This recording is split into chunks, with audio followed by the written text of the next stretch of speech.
दोस्तों recently Japan ने 75वीं बरसी बनाई जब उनके देश पर पहली बार दुनिया का एटॉमिक बॉम्ब गिराया गया था।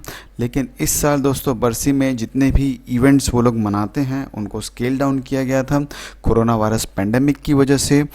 6 अगस्त 1945 को दोस्तों उनके हिरोशिमा नामक शहर पर यूनाइटेड स्टेट्स के बॉम्बर एरोप्लेन ने पहला यूरेनियम बॉम्ब गिराया था, जिसमें अराउंड 1,40,000 लोग मारे गए थे।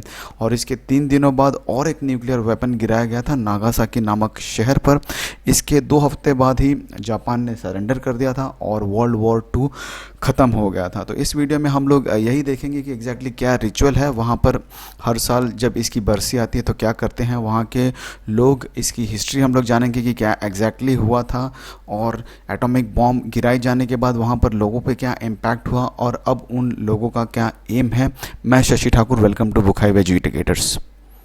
दोस्तों अब हम लोग इस न्यूज़ का कॉन्टेक्स्ट समझते हैं। दोस्तों 6 अगस्त को जापान के प्राइम मिनिस्टर मिस्टर शिज़नो आबे और हिरोशिमा शहर के मेयर ये लोग जमा होते हैं वहाँ के सिटी पीस पार्क में। और इनके साथ वो लोग भी जमा होते हैं जो पहला एटम बॉम्ब गिरा था उसमें जो लोग बच गए थे और उनके डिसेंडेंट्स यानी उनके बच्चे, ये सारे लोग जमा होते हैं 6 अगस्त को हिरोशिमा के सिटी पीस पार्क में। और हर साल दोस्तों जब ये बरसी होती है उस वक्त हज़ारों लोग होते हैं इस पार्क में, लेकिन इस साल बहुत ही कम लोग थे। कोरोना वायरस पेंडेमिक की वजह से काफ़ी दूर दूर भी लोग बैठे थे मास्क पहनकर। और 8:15 बजे, ठीक 8:15 बजे दोस्तों 75 साल पहले जब ये बॉम्ब गिराया गया था, तो हर साल दोस्तों ठीक उसी टाइम पर यहाँ पर सारे लोग जमा होते हैं और मोमेंट ऑफ साइलेंस लेते हैं, यानी शांति रखते हैं उस टाइम पे कुछ समय के लिए उसको उसकी याद में। अब हम लोग देखते हैं कि एग्जैक्टली 1945 में हुआ क्या था। तो दोस्तों जर्मनी ने सरेंडर कर दिया था अलाइड फोर्सेस के सामने मई 1945 में। लेकिन एशिया में वर्ल्ड वॉर अभी भी चल रहा था क्योंकि जापान जो है वो अलाइड फोर्सेस से अभी भी लड़ रहा था वहाँ पर। तो यूनाइटेड स्टेट्स ने ये सोचा कि अगर वो जापान पर न्यूक्लियर बॉम्ब गिरा देते हैं तो जापान बहुत जल्दी सरेंडर कर देगा और पीस आ जाएगा और यूनाइटेड स्टेट्स में जो जनता है वो भी नहीं मारी जाएगी और यूनाइटेड स्टेट्स की आर्मी के भी जवान नहीं मारे जाएंगे। इसीलिए दोस्तों 6 अगस्त को यूनाइटेड स्टेट्स ने पहला न्यूक्लियर बॉम्ब गिराया जिसका नाम था लिटिल बॉय, उसका कोड नेम रखा था हिरोशिमा पर।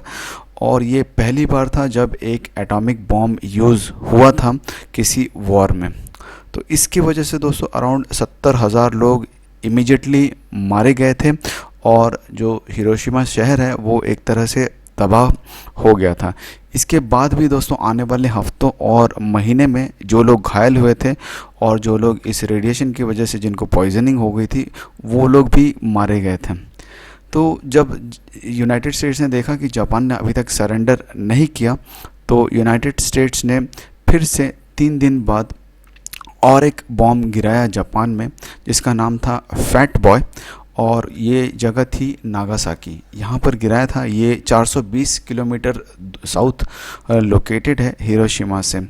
तो इस बॉम्ब को गिराने की वजह से दोस्तों अराउंड वहाँ पर भी 74,000 लोग मारे गए थे। और हिरोशिमा में भी दोस्तों टोटल जो फाइनल फिगर था वो अराउंड 1,40,000 लोग मारे गए थे और वहाँ की टोटल पॉपुलेशन थी अराउंड 3,50,000। अभी तक पूरी दुनिया में सिर्फ 2 बार ही न्यूक्लियर बॉम्ब्स का यूज़ किया गया है जो कि जापान में किया गया था हिरोशिमा और नागासाकी पर।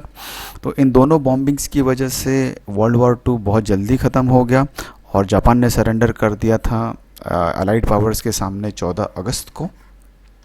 लेकिन दोस्तों कुछ लोगों का ये कहना है कि जापान ऑलरेडी सरेंडर करने वाला था, बॉम्ब गिराने की ज़रूरत नहीं थी। बॉम्ब की वजह से कई निर्दोष लोगों की जानें चली गई थी और इस एक्सपीरियंस की वजह से दोस्तों जापान में एक मूवमेंट शुरू हो गया न्यूक्लियर बॉम्ब्स के खिलाफ। और हर साल इस बरसी पर वहाँ की गवर्नमेंट और वहाँ की जनता कमिटमेंट करती है एक न्यूक्लियर फ्री वर्ल्ड का। इस वॉर के बाद हिरोशिमा ने अपने आप को री इन्वेंट करने की कोशिश की एक सिटी ऑफ पीस में और अभी भी वो प्रमोट करता है न्यूक्लियर डिसआर्मामेंट का पूरी दुनिया में।